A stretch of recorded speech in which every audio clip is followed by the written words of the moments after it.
생산성 관리를 숙제처럼 생각하시지만 생산성 관리는 사실 숙제가 아니라 숨쉬는 방법이에요. 숨쉬는 방법. 이렇게 한번 생각해 보죠.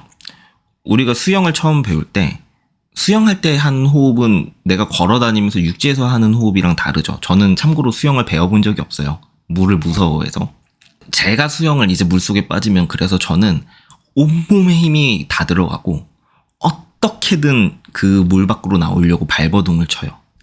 그러니까 물 위에 떠 있을 수 있는 시간이 1분도 안 되죠. 체력이 안 되고 숨 쉬는 방법도 모르고 몸을 띄울 수 있는 것도 모르니까. 근데 수영을 할 줄 아는 사람들은 달라요. 물장구도 저보다 훨씬 적게 치고 그냥 유유자적 떠다니잖아요. 둥실둥실. 그쵸? 뜰 수 있는 사람, 부력을 활용해서. 그쵸? 그러니까 생산성 관리가 딱 요런 개념이거든요. 내가 지금 일이 어떤 일을 할 수 있는 사람인지 잘 모르고 내가 뭐에 강점이 있고 뭐에 약점이 있는지를 잘 모르잖아요, 사람이. 그러면 온몸에 힘이 들어간 상태랑 똑같은 거예요. 모든 일을 매사 중요하게 생각을 하고 모든 일을 다 최선을 다하려고 하고요. 당연히 모든 일에 다 최선을 다하고 모든 일을 중요하게 생각하려는 마음가짐과 태도는 중요하죠. 하지만 그 일을 실행해서 결과로 만들어내기에는 내가 가진 자원을 효과적으로 배분하는 것 또한 중요하잖아요. 이게 안 되는 거죠, 그러니까. 그러니까 호흡하는 방법을 배우는 거예요. 결국 나중에 제가 알려드린 이 생산성 관리의 프레임을 벗어나실 거예요. 이건 그냥 두발 자전거를 타기 전에 자전거 뒤에 보조바퀴를 달아서 네발 자전거로 만드는 거랑 똑같은 일입니다. 결국은 기록이 필요한 순간마다 기록을 하는 사람이 될 수 있어요. 꼭 하루에 한 번씩 루틴으로 만드는 게 아니라 그냥 필요하면 하는 거죠. 그러니까 생산성 관리가 되는 상태에서는 생산성 관리를 하는데 별도의 노력이 필요하지 않습니다, 사실은.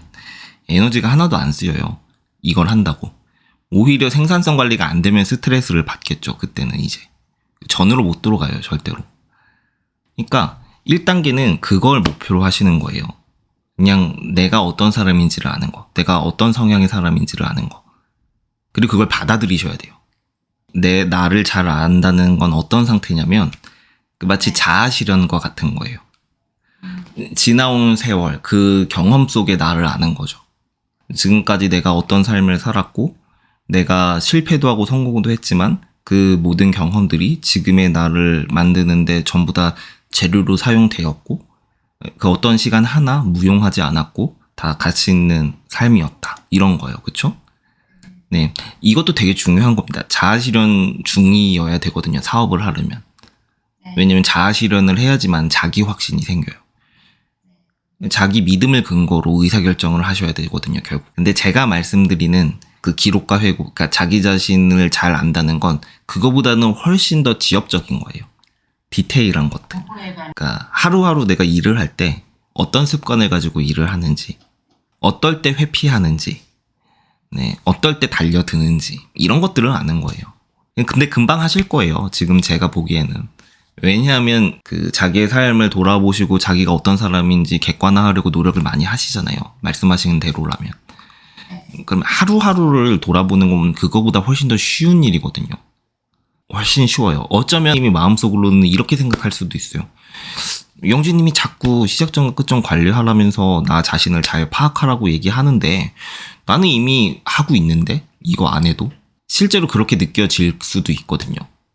그러면은 순서가 좀 거꾸로인 거죠. 시작점과 끝점을 어떻게든 좀 루틴화하려고 하기보다는 업무를 좀 분리해보는 거예요. 2단계로 넘어가 보는 거죠. 예를 들면 매일 하는 업무들만 일단 집중한다거나 가끔 하는 일들만 시작점과 끝점을 관리한다거나.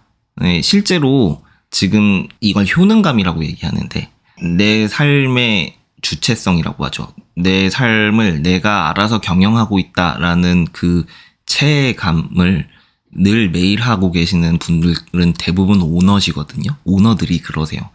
내 시간을 내가 쓰잖아요. 누가 시켜서 사는 게 아니잖아요.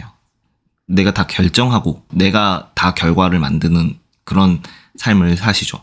후회도 나의 몫이고 내가 후회하지 않으려면 결국 다음 날은 어떻게 해야 된다 이런 걸 늘 계속 생각하게 되잖아요. 어쩔 수 없이. 그렇기 때문에 제가 그 오너들을 하고 생산성 관리를 할 때는 생산성 관리 1단계를 하면서 사실은 오너임에도 불구하고 자아 실현이 안 되는 분도 계세요. 일터에 출근하면서 자기가 만든 회사인데도 직원처럼 출근하는 대표도 봤고, 정말로 불행하게도. 그러면은 시작점과 끝점을 계속 기록하려는 노력은 하시되, 내가 매일 하는 업무라서 그냥 머릿속에 그냥 아예 그 인이 박힌 업무들 있죠. 그냥 각인된 거. 그런 것들에 대한 개념은 뭐 시작점과 끝점 굳이 계획하지 않으셔도 아마 아실 거예요. 본능적으로 그냥.